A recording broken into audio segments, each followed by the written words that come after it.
2005లో Mary come వివాహం చేసుకుంది. భర్త ఓన్లోర్ మనసున్నవాడు, సామాజిక కార్యక్రమాల్లో చురుగ్గా పాల్గొనే వ్యక్తి. మేరీ కోమ్ ఆశలకు అతను బాసటగా నిలిచాడు. దేవుని అనుగ్రహంతో నాకు మంచి భర్త దొరికాడు. ఈ రోజు నేను ఈ స్థితిలో ఉన్నానంటే కేవలం నా భర్త తోడ్పాటే, లేదంటే ఈ విజయం సాధ్యమయ్యేదే కాదు. బాక్సింగ్ అభ్యాసానికి సంబంధించిన ప్రతి విషయంలోనూ నన్ను స్వతంత్రంగా ఉండేలా చూశారు. అలాగే మా భర్త తరఫు బంధువులు కూడా నన్ను అన్ని విధాలా ప్రోత్సహించారు. ఆయన పిల్లల బాగోగులు చూసుకుంటూ నా ఏకాగ్రతను కాపాడేవారు. దృఢంగా, నమ్మకంగా ఆమె బరిలో దిగే వాతావరణాన్ని కల్పించాయి. దాంతో మహిళల బాక్సింగ్ లో కొత్త అధ్యాయానికి తెరతీస్తూ ఆమె 2006లో జరిగిన ప్రపంచ ఛాంపియన్షిప్ ని 3వ గెలుచుకుని హ్యాట్రిక్ సాధించింది. ఈ విజయం బాక్సర్ గా మేరీ కోమ్ విలువను ఆసేతు హిమాచలం చాటింది. ఈసారి మణిపూర్ ప్రభుత్వానికి ఆగమేఘాల మీద స్పందించక తప్పలేదు. బాక్సింగ్ దిగ్గజానికి గృహవసతి మంజూరు చేసింది. ఇన్స్పెక్టర్ గా పదోన్నతి కల్పించింది. అదే తరుణంలో స్పాన్సర్షిప్ సమస్యలు దూరమయ్యాయి. సమస్యలు గట్టెక్కాయి. ఇక అంతా ఆనందమే. హనీమూన్ రోజులే అనుకుంటూ ఊపిరి పీల్చుకున్న ఆమెకు ఊహించని కోణంలో షాక్. తీవ్రవాదుల చేతుల్లో మామ హత్యకు గురయ్యారు. ఆమెంటే ప్రాణం పెట్టే మేనమామ క్యాన్సర్తో మరణించారు. ఈ 2 సంఘటనలు ఆమెనెంతో కలచివేశాయి. గౌహతి జాతీయ క్రీడల్లో పాల్గొనకుండా అడ్డుపడ్డాయి. ఈలోపు కుటుంబ బాధ్యతలు, 2 కవల పిల్లల జననం, దాంతో బాక్సింగ్ రింగుకు దూరం. ఆటమాని ఇంటి పట్టున ఉండి పిల్లల కోసం సమయం కేటాయించాల్సిన స్థితి.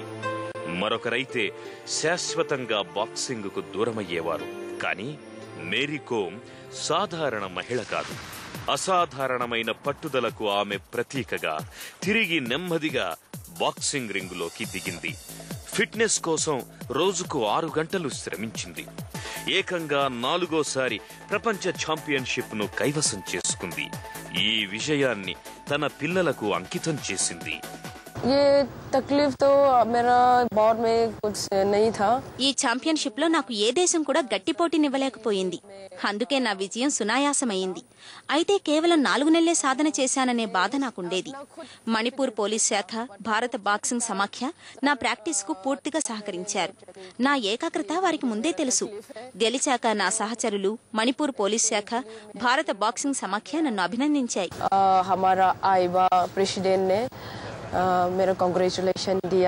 మున్ముందు అకాడమీని స్థాపించి పెద్ద ఎత్తున బాక్సింగ్ వీరుల్ని తయారు చేయాలని ఆశపడుతోంది. క్రికెట్, టెన్నిస్ వంటి కొన్ని క్రీడలనే భుజానికెత్తుకునే మీడియా ధోరణి మారాల్సిన ఆవశ్యకతను ఆమె నొక్కి చెబుతోంది.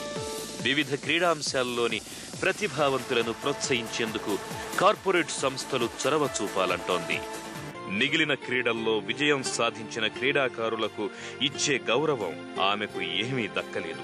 దాంతో ఈసారి నిజంగానే మేరీ కోమ్ క్రీడా మంత్రిత్వ శాఖపై ఓ పంచ్ విసిరింది. అవార్డులు, రివార్డుల విషయంలో తన పట్ల పాలకులు ప్రదర్శిస్తున్న వైఖరిని తీవ్ర స్వరంతో ప్రశ్నించింది. ఈశాన్య భారతంలోని మారుమూల పల్లెలో పుట్టి ఏ సౌకర్యాలు లేని పరిస్థితుల్లో పెరిగిన మేరీ కోమ్ సాధించిన విజయాలు, అందుకున్న అవార్డులు ఎన్నెన్నో. ఒలింపిక్స్ కాంస్య పతక విజేత, మహిళా బాక్సింగ్ ఛాంపియన్ గా నిలిచిన మేరీ కోమ్ ను అనేక పురస్కారాలు వరించాయి. 2003లో ఆమెను భారత ప్రభుత్వం అర్జున అవార్డుతో సత్కరించింది. 2005లో పద్మశ్రీ అవార్డునిచ్చి గౌరవించింది. 2007లో Limca book of the record సంస్థ మేరీ కోమ్ ను పీపుల్ ఆఫ్ ది ఇయర్ గా ఎంపిక చేసింది. అదే ఏడాది ఎన్డీటీవీ పీపుల్ చాయిస్ గా ప్రకటించింది. 2009లో మేరీ కోమ్ క్రీడా రంగానికి చేస్తున్న సేవలను గుర్తించి భారత ప్రభుత్వం రాజీవ్ గాంధీ ఖేల్ రత్న అవార్డును ప్రకటించింది. అదే ఏడాది ఇంటర్నేషనల్ ఉమెన్ బాక్సింగ్ అసోసియేషన్ సంస్థ మేరీ కోమ్ ను అంబాసిడర్ ఫర్ ఉమెన్ గా గౌరవించింది. 2010లో సహారా స్పోర్ట్స్ సంస్థ star women of the year అవార్డుతో మేరీ కోమ్ ను సన్మానించింది. मेरा हस्बैंड भी अभी भी सोशल वर्क నా భర్త సమాజ సేవ చేస్తున్నారు. ఈ మణిపూర్ పల్లె ప్రాంతాల్లో వెలుగులు నింపడానికి ఆయన కృషి చేస్తున్నారు. ఇక్కడ పేదరికం, ఆకలి చావులు, బీదరికం ఉండకూడదని కోరుకుంటున్నాను. ప్రస్తుతం మాకున్న దానిలో కొంత సమాజ సేవ కోసం కేటాయిస్తున్నాం. నేను ఈ బాక్సింగ్ క్రీడల నుండి వైదొలిగాక ఆయనతో కలిసి పూర్తి స్థాయిలో పనిచేస్తాను. బాక్సింగ్ బరిలో పొడవుగా బలంగా ఉండే ప్రత్యర్థుల్ని బెంబేలెత్తిస్తూ ఎన్నో ఘన విజయాలు సాధించిన మేరీ కోమ్ కేవలం 5 అడుగుల ఎత్తుంటుందంటే ఆశ్చర్యం వేస్తుంది. చాలా మందికి అదొక మైనస్ పాయింట్ అని సైతం అనిపిస్తుంది.